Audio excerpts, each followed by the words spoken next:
தாய் அனுசனம் ரோவலர்களுக்கு வணக்கம். எங்களுக்காக ஒரு செகண்ட் ஒதுக்கி பெல்ல சப்ஸ்கிரைப் பண்ணி விடுங்க. அது எங்களுக்கு பேருதவி அமையும். கையோட பெல்லை கோணையை தட்டி விட்டீங்கன்னு சொன்னால் நாங்கள் போடுற வீடியோக்கள் உடனே வரும். உங்களோட விமர்சனம் சார்ந்த கருத்துக்களை கீழே குறிப்பிடுங்கள். அதுவும் எங்களுடைய வளர்ச்சிக்கு மிகவும் உதவியாக அமையும். எங்களுடைய பார்வையானது எந்தவித பக்கசார்போடு மாற்றி துணிச்சலோடு நாங்கள் கருத்துக்களை முன்வைப்பதனால் நிச்சயமாக நீங்கள் அதனை பார்க்க தவறக்கூடாது. ஏனென்று சொன்னால் பல்வேறு ஊடகங்கள் ஒரு பக்கசார்பான கருத்துக்களை தெரிவிப்பது, அது ஒரு விமர்சனமான நடுநிலையான கருத்தாக இருக்க தவறுகின்றதை நாங்கள் பல்வேறு சந்தர்ப்பங்களில் பார்த்திருக்கிறோம். அவை அதுக்கு மாறாக துணிச்சலாக எங்களுடைய ஆய்வுகள் பார்வைகள் இருப்பதனால் இந்த விடயத்தை நீங்கள் பார்க்க தவறக்கூடாது. எனவே எங்களுடைய சேனலுக்கு உங்களுடைய பேர் ஒத்துழைப்பை தந்து எங்களுடைய வளர்ச்சியில் நீங்களும்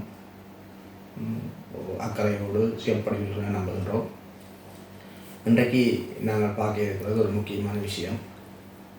அதாவது இந்த உள்ளூராட்சி சபை தேர்தலின் போது தமிழ் தேசிய பேரவை என்று சொல்லி சைக்கிள் சின்னத்தில் ஒரு சில கட்சிகள் ஒரு கூட்டு சேர்ந்தார்கள். அதே மாதிரி ஜனநாயக தமிழ் தேசிய கூட்டணி என்ற பெயரில் சங்க சின்னத்தை மையப்படுத்தி ஒரு சில குறிப்பாக முன்னர் ஆயுத குழுக்களாக இருந்தவர்கள் அதனை ஒரு கூட்டணியாக அந்த சின்னத்தை மையப்படுத்தி செயல்படுத்தி இணைந்து கொண்டார்கள். பின்பு உள்ளூராட்சி சபை தேர்தலை எதிர்கொள்வதற்காக இந்த ரெண்டு சின்னங்களும் தங்களுக்குள்ள ஒரு கூட்டணியை அமைத்துக்கணும். அதாவது தமிழ் தேசிய பேரவை என்ற அந்த சைக்கிள்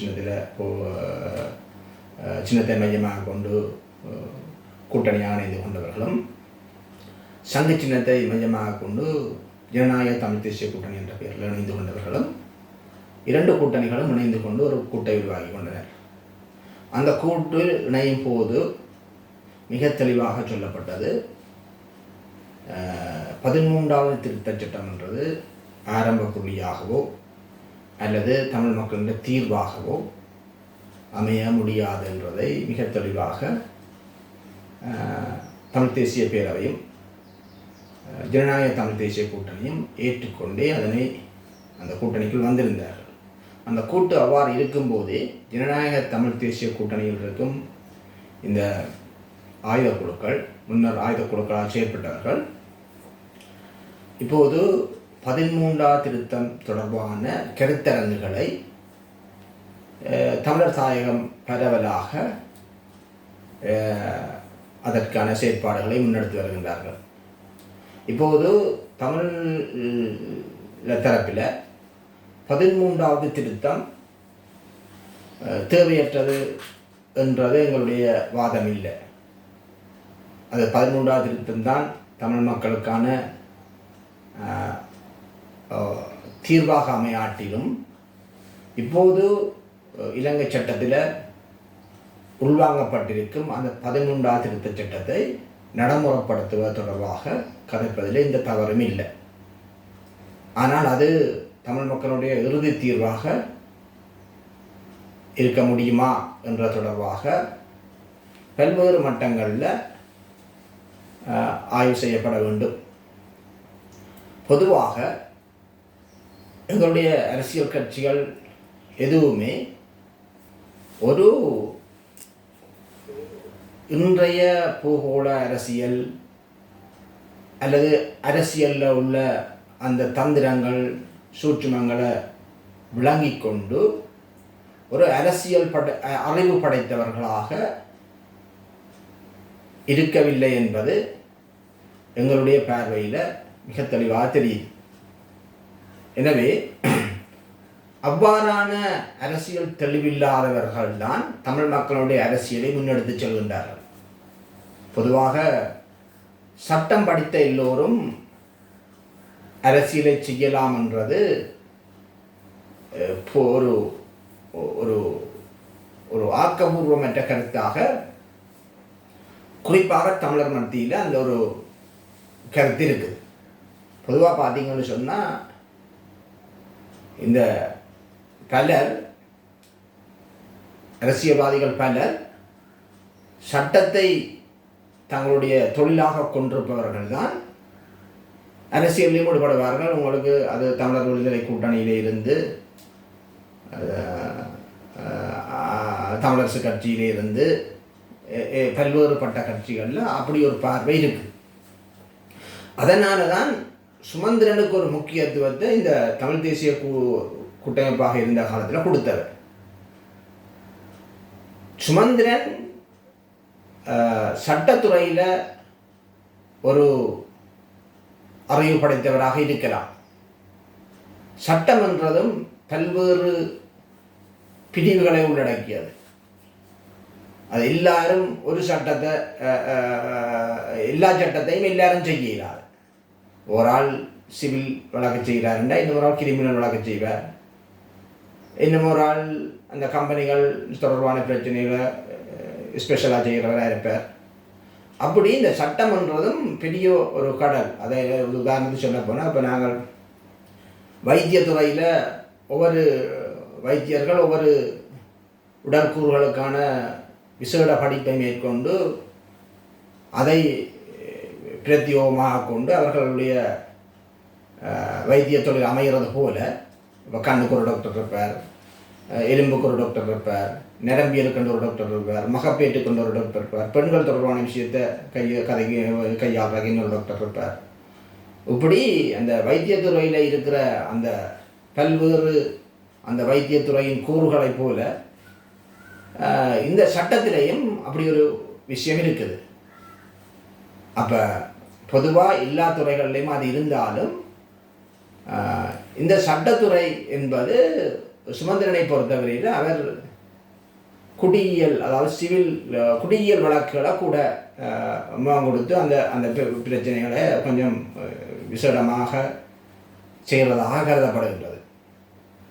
ஆனால் அரசியலில் சுமந்திரன் ஒரு திறமை வாய்ந்தவர் என்று இதுவரையில் அவர் தன்னை நிரூபிக்கவும் இல்லை, அப்படி கருதவும் முடியாது. அப்படி இருக்கேக்கில்ல சுமந்திரன் என்ற ஒரு தனிநபருக்கு ஒரு முக்கியத்துவம் கொடுத்தது என்றால் அவருக்கு சட்டம் தெரியும்ன்றதை வச்சுக்கொண்டு இல்லை அவர் ஒரு பெரிய ஜாம்பவனாக நினைச்சு கொண்டு அவருக்கு முன்னுரிமை கொடுத்தது.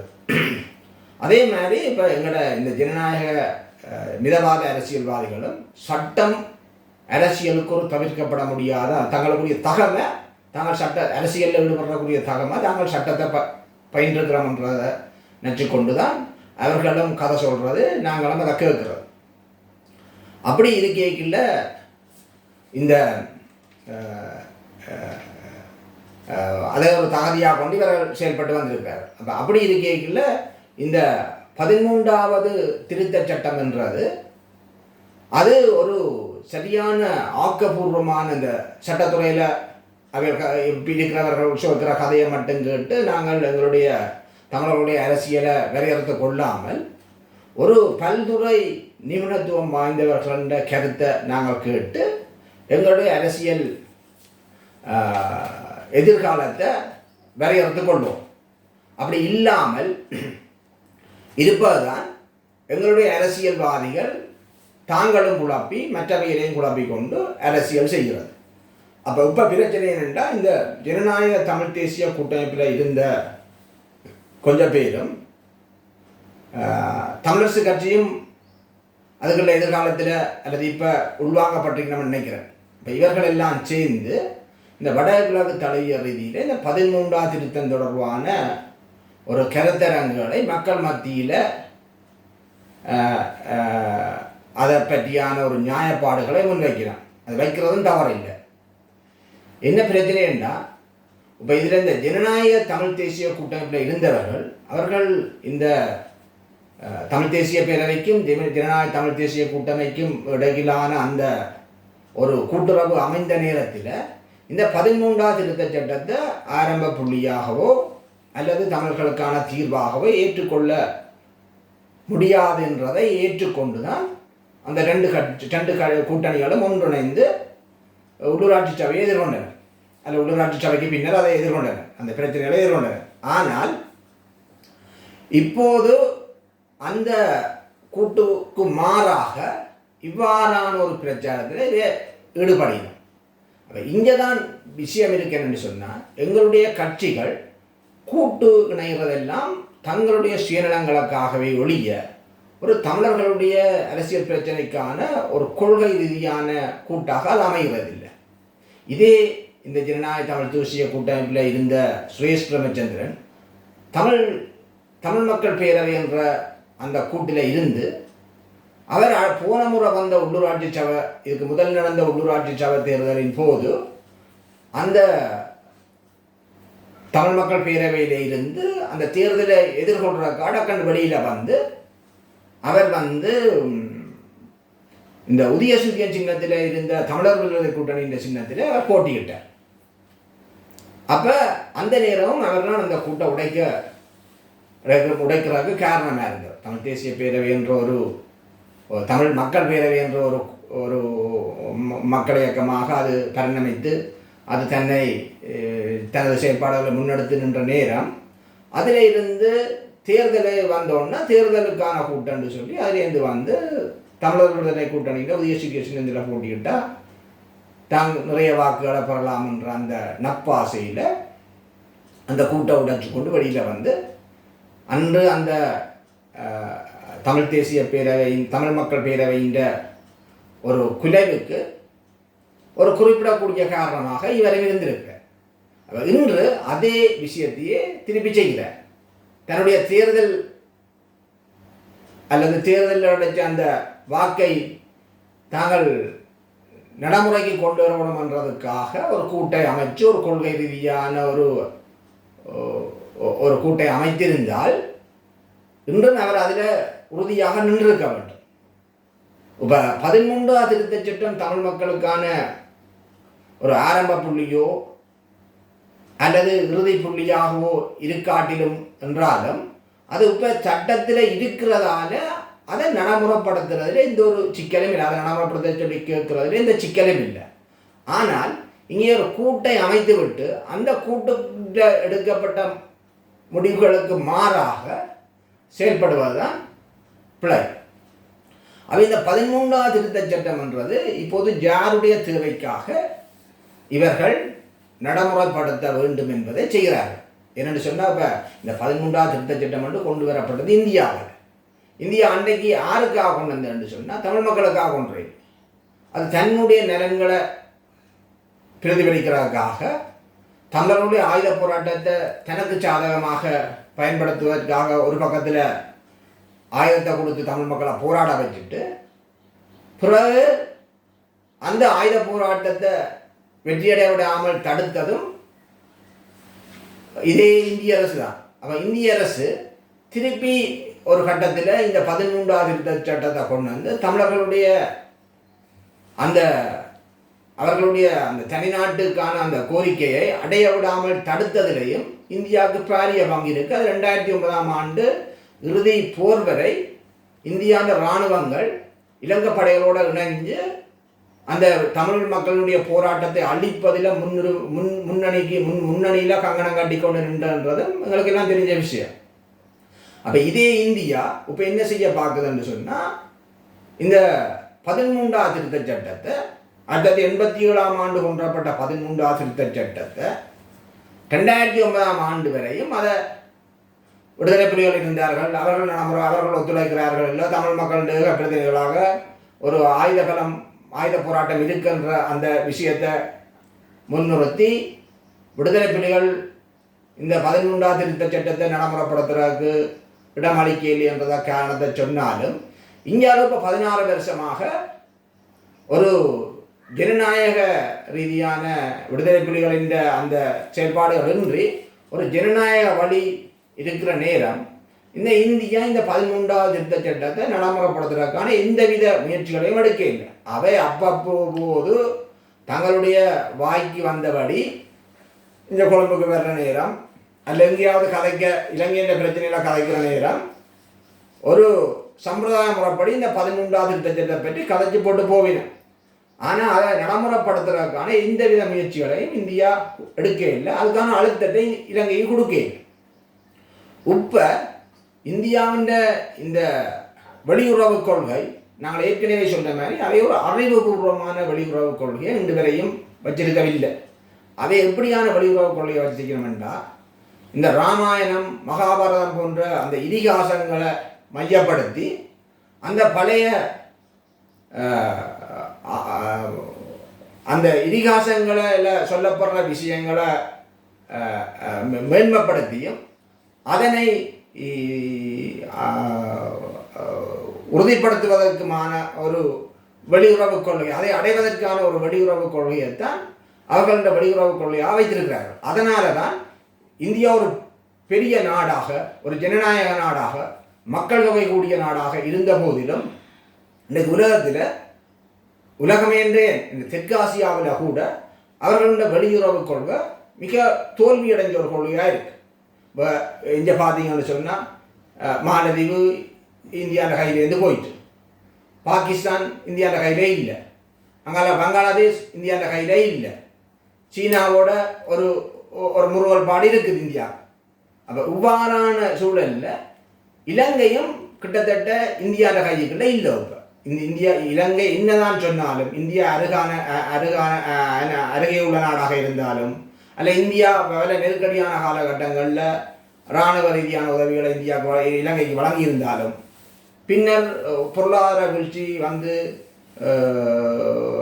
வீழ்ச்சி அடைந்த நேரத்தில் அது பொருளாதார உதவிகளை இந்தியா செய்திருந்தாலும் கூட, இலங்கையை பொறுத்தவரையில் இலங்கை இந்தியாவை ஒரு தன்னுடைய அயல் நாடாக கருதிய தன்னுடைய நட்பு நாடாக அதை கருதவில்லை. இலங்கையின் நட்பு நாடாக இலங்கையில் கருது என்று சொன்னால் சீனாவை தான். அவை இந்த சீனா அளவுக்கு அதிகமான இங்கே ஆளுமையை இலங்கையில் செலுத்துறதால இப்போ இந்தியா என்ன நினைக்குதுன்னு சொன்னால், இந்த ஏற்கனவே தமிழர்களுடைய போராட்டத்தை தன்னுடைய சுயநலத்துக்காக இந்தியா பயன்படுத்தினது தான் இந்தியாவுக்கும் தமிழ் மக்களுக்கும் இடையிலான முருகல் நிலை வந்தது. இந்தியா உண்மையிலேயே 80ஆம் ஆண்டுகளில் இருந்து தமிழ் மக்களின் நலனுக்காக இந்த தன்னுடைய அந்த உதவிகளை தமிழ் மக்களுக்கு செய்த உதவிகளை அல்ல ஆயுத போராட்டத்தை வளர்த்து விட்டிருந்தா நிச்சயமாக தமிழ் மக்களுக்கும் தமிழர்களுடைய போராட்டத்துக்கும் இந்தியாவுக்குமான முருகல் நிலை வந்திருக்கா. ஆனால் இந்தியா தன்னுடைய சுயநலத்துக்காக தமிழர்களுடைய போராட்டத்தை பயன்படுத்த வெளிக்கிட்டது தான் அந்த இந்தியாவுக்கும் தமிழர்களுடைய போராட்டத்துக்கும் தமிழ் மக்களுக்குமான முருகல் நிலை வந்தது. அப்படி இருக்கிற நேரம் இப்போ இந்தியா என்ன செய்யுது என்று சொன்னால், இலங்கையை தன் கையுக்குள்ள கொண்டு வர்றதுக்கு மீண்டும் தமிழர்களுடைய அந்த உரிமை சார்ந்த விடயங்களை தான் கையாள்வதற்காக மீண்டும் 13வது திருத்தம் என்ற அந்த 35 வருடங்கள் தாண்டிய அந்த பழைய ஒரு தூசு பிடிச்ச அந்த இலங்கை இந்திய ஒப்பந்தத்தை மீண்டும் தூசு தட்டி தன்னுடைய அரசியல் சாணக்கியம் இருந்த செயற்பாடுகளுக்காக அதை எடுத்திருக்கு. அப்போ அதை இந்த ஜனநாயக தமிழ் தேசிய கூட்டணி கையாளுதா, அதற்கு இந்தியாண்டு ஒரு தேவைக்காக இந்த 13வது திருத்தம் என்ற அந்த பிரச்சனையை எடுத்து கையாளுதா என்ற ஒரு பலத்த சந்தேகம் எங்களுக்கு இருக்கு. ஏன்னா இதில் ஜனநாயக தமிழ் தேசிய கூட்டணியில் இருக்கிற யாரும் இந்தியாண்ட வலயத்துக்குள்ள செல்வாக்கு வலயத்துக்குள்ள இருந்தவர்களே அதை நாங்கள் இங்கே பார்ப்போம். இப்போ சுரேஷ் பிரமச்சந்திரன் 1987ஆம் ஆண்டு தமிழ் மக்கள் புறக்கணித்த இந்த இலங்கை இந்திய ஒப்பந்தத்தை அல்லது 11வது திருத்த சட்டத்தை ஏற்று இங்கே வந்து பல ஒரு இபிஆர்எஃப் என்ற அந்த ஆயுதக்குழுவை வச்சு தமிழ் மக்களுடைய அந்த உரிமைக்கு எதிரான செயல்பாடுகளை செய்தவர்கள். இன்றைக்கு 1 வருஷம் 4 மாதமாக அந்த இணைக்கப்பட்ட வடகிழக்கு மாகாண சபையை நடத்தி அதில் எந்தவித பிரியோசனமும் இல்லை என்றதை நேரடியாக கண்டுணர்ந்தவர்கள் தான் இந்த ஸ்ரேஷ்மச்சந்திரன் வரதராஜ பெருமாள். அது அவ்வாறு இருக்கிற போதே இப்போதும் இந்த ஜனநாயக தமிழ் தேசிய கூட்டமைப்போட வந்து வரதராஜ பெருமாளும் சேர்ந்திருக்கிறார். வரதராஜ பெருமாள் ஒரு இந்தியாண்ட செல்லப்பிள்ளையாக தான் இன்றைக்கும் இருக்கிறார். அதே மாதிரி இப்போ செல்வம் அடைக்கலாம் என்று சொன்னால் செல்வம் அடைக்கலாதான் இன்றைக்கும் அவர் ஒரு ஒரு நடுவல் வலுவலான அரசியலை தான் செய்வார். தன்னுடைய நலன்களை முன்னிறுத்தி தான் அரசியல் செய்வார். அவர் எந்த இடத்திலேயும் ஒரு உறுதியான ஒரு தலைவராக ஒரு அரசியல்வாதியாக நாங்கள் கண்டுகொள்ள முடியாமல் இருக்குது. அப்படியான நிலையில் செல்வம் அடைக்கலானுக்கும் அவர்களுடைய இயக்க நிர்வாக செயல்பாடுகளுக்காக கட்சி நிர்வாக செயல்பாடுகளுக்காக இந்தியா மாதம் அவருடைய கட்சி நிர்வாக செயல்பாடுகளுக்காக காசு ஒதுக்கி கொடுப்பதாக அவர்களுடைய கட்சியை சேர்ந்தவர்களே ஊடகங்களை தெரிவித்திருக்கிறார்கள். நிச்சயமாக இபிஆர்எல்எஃப்க்கும் அவ்வாறான ஒரு ஒதுக்கீடு இருக்கும். அப்படி இருக்கிற போது இவர்கள் இந்தியாண்ட உங்களுக்கு தெரியும், போன இதுக்கு முந்தின தேர்தலில் அந்த தேர்தல் காலங்களில் அடிக்கடி ஸ்ரேஷ்மச்சந்திரன் இந்தியாவுக்கு போய் வந்த பக்கங்களும் இருக்கு. அவை இவர்கள் இதில் இந்த ஜனநாயக தமிழ் தேசிய கூட்டமைப்பில் இருக்கிற பலர் இந்தியாண்ட செல்வாக்கு வலயத்துக்குள்ளேயே இப்போவும் இருந்து கொண்டிருக்கிறார். ஆகவே இவர்கள் செய்கிற இந்த முயற்சி 13ஆம் திருத்தத்தின இந்த அந்த கருத்தமர்களை வடகிழக்கு பிரதேசங்களில் வைக்கணும் என்று சொன்னால் இவர்கள் தமிழ் மக்கள் நலனுக்காக அதை செய்கிறார்களா, இந்தியாண்ட தேவைக்காக அதை செய்கிறார்களா? ஏன்னா இந்தியாவுக்கு இப்போ தெற்காசியாவில் அவை ஒரு பிராந்திய வல்லரசு என்ற கனவு தகர்க்கப்பட்டு தெற்காசியாவில் எந்த நாடுகளும் இந்தியாண்ட பிடிக்கல இன்றைக்கு இல்லை. அப்படி பார்க்கல இலங்கையும் அந்த பிடிக்கே இல்லை. அவை அந்த நழுவி போகிற அந்த பிடியை கெட்டியாக பிடித்து கொள்வதற்கு தான் இந்தியா இந்த ஏற்கனவே அமைந்த செல்வாக்கு வலயத்துக்கு நிற்கிற இந்த கட்சிகளை பயன்படுத்தி மீண்டும் ஒரு இலங்கை மீதான பிடியை அழுத்தி பிடிப்பதற்காக இந்த 13ஆம் திருத்த சட்டத்தை தூக்கி பிடிக்கணுமான்ற பாரிய பலத்த சந்தேகம் எங்களுக்கு இருக்கு. ஆகவே தமிழ் மக்களுக்கு இந்த நலன் கருதி 13ஆம் திருத்த சட்டத்தை ஏற்கனவே நடைமுறையில் சட்டத்தில் இருக்கிற அரசியல் ஜாப்பில் இருக்கிற அந்த விஷயத்தை முழுமையாக நடைமுறைப்படுத்த சொல்றது ஒன்றும் பிழையான விஷயம் இல்லை. ஆனால் இது ஆற்ற நலனுக்காக செய்யணும், இந்தியாண்ட நலனுக்காகத்தான் செய்யுதுன்னு சொன்னால் ஒரு கட்டத்தில் இந்தியாவில் கதைக்காமல் விடும். தன்னுடைய பிடியை கட்டியாக பிடித்த பின்பு இந்தியா அந்த பிரச்சனைக்கு முக்கியத்துவம் கொடுக்காமல் இன்றைக்கு 35-40 வருஷமாக இந்த இலங்கை ஒப்பந்தம் என்றதன் மூலம் கொண்டு வந்த இந்த 13ஆம் திருத்த சட்டத்தை இந்தியா எந்தவித அழுத்தமும் கொடுக்காமல் அவ்வப்போது தன்னுடைய நலனுக்காக மட்டும் கதைக்க வேண்டிய இடங்களில் கதைச்சிட்டு நழுவி செல்றதை போல இந்த 13ஆம் திருத்த சட்டத்தை தொடர்ச்சியாகவும் இந்தியா பயன்படுத்தும். இப்போ இந்தியாவை நம்பி நாங்கள் 13ஆம் திருத்தத்தை கதைச்சு கொஞ்சம் நாங்கள் அதை பேசுபொருளாக்கி கொண்டு வரையில இலங்கை மீதான ஒரு பிடியை இந்தியா அழுத்தி பிடிக்க முயற்சி செய்யும். அந்த பிடி அழுத்தமாக பிடிக்கப்பட்ட பின்னர் இந்தியா இந்த பிரச்சனையை பற்றி முக்கியத்துவம் கொடுக்காம கதைக்கு ஆவிடும். பிறகு அவ்வப்போது ஏதாவது ஒரு காரணத்தை சொல்லி அவ்வப்போது கதைச்சு கொண்டு இருப்பினான். இப்போ உங்களுக்கு தெரியும், இந்த 13ஆம் திருத்தம் தொடர்பான இல்லை தமிழ் மக்களின் தீர்வு தொடர்பாக பொதுவாக கதைக்கிற போது, குறிப்பாக இந்தியா கதைக்கிற போது என்னத்தை சொல்லுவாயினமெண்டா உங்களுக்குள்ள ஒற்றுமை இல்லை என்று. அது தமிழ் மக்களினுடைய அந்த கட்சிகள் அல்லது அமைப்புகளுக்கு இடையில் ஒற்றுமை இல்லை. ஒற்றுமை இல்லாத விஷயத்தை தொடர்பாக நாங்கள் எப்படி கலைக்கிறது, ஆகவே நீங்கள் ஒற்றுமையாக வாங்கன்னு சொல்லி எங்களோட ஒற்றுமையை சீர்குலைக்கிறதுக்கான தூண்டுகோள்களை இந்தியா செய்து கொண்டே ஒற்றுமையை பற்றி கலைக்கும். அப்போ இந்த ஒற்றுமையை பற்றி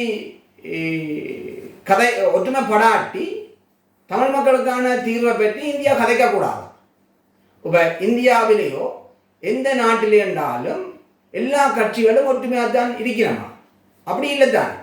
உலகத்தில் எந்த நாட்டிலையும் ஜனநாயக ரீதியாக பார்க்கின்ற போது ஆளும் கட்சி எதிர்கட்சி ஏனைய கட்சிகள் எதிரெதிர் துருவங்களாக தான் இருக்கும்.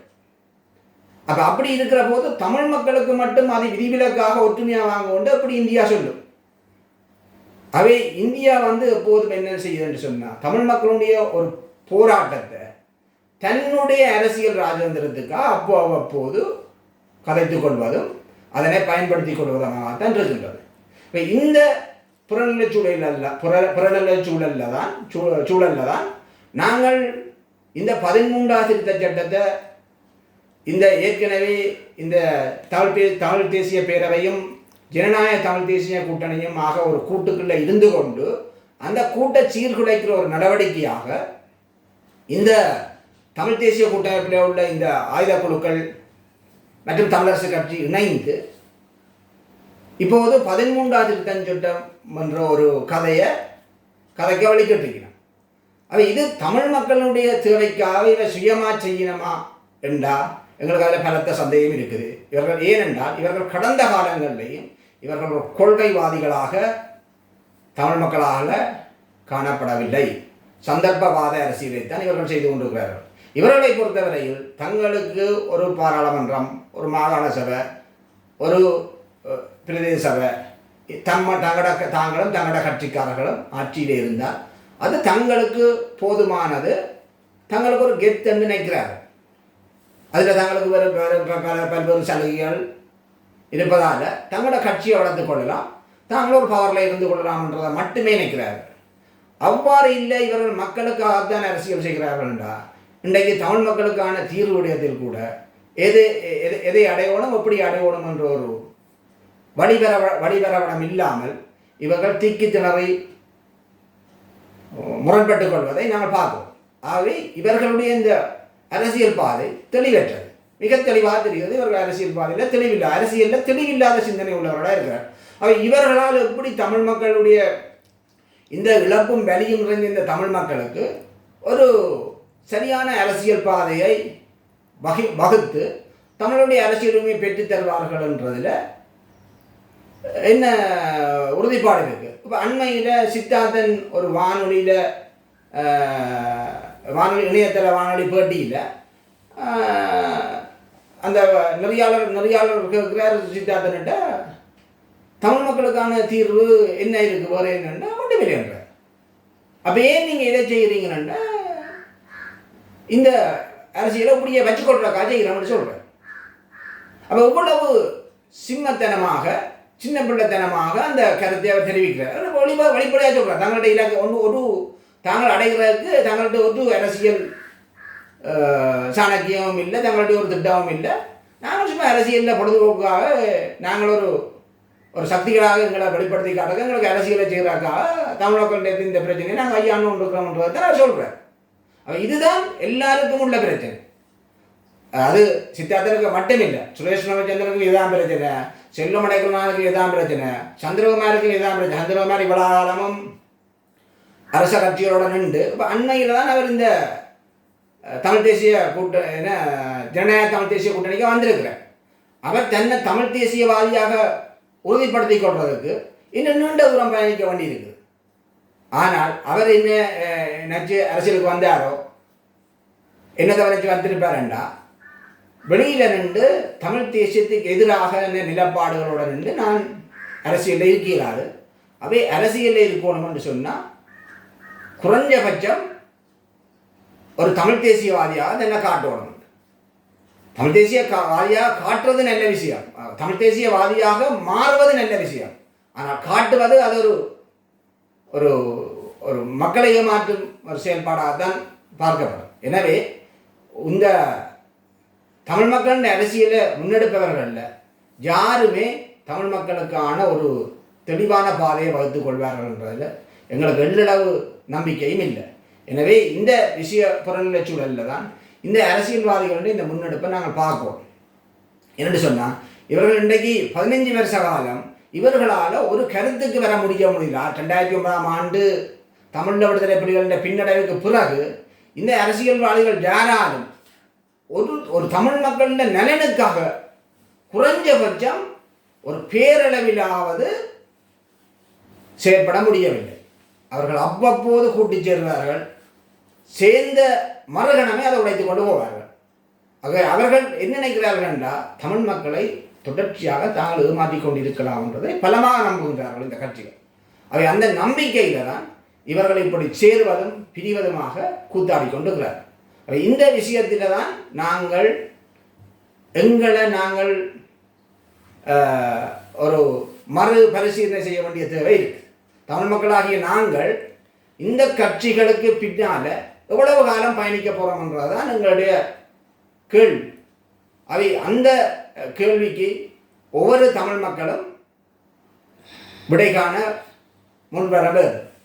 எனவே இந்த எங்களுடைய இன்றைய அந்த நிகழ்ச்சியின் முடிவில் நாங்கள் கேட்கிறது, இந்த 13வது திட்டம் தொடர்பான கருத்தரங்குகளை இப்போது முன்னெடுக்கும் இந்த கட்சிகள் யாருடைய தேவைக்காக அதனை முன்னெடுக்கிறார்கள்? தமிழ் மக்களுடைய தேவைக்காகவா அல்லது பிராந்திய வல்லரசு என்ற கற்பனையில் வாழும் இந்தியாவின் தேவைக்காகவா என்ற கேள்வியுடன் இந்த நிகழ்ச்சியை நிறைவு செய்கின்றோம். நன்றி.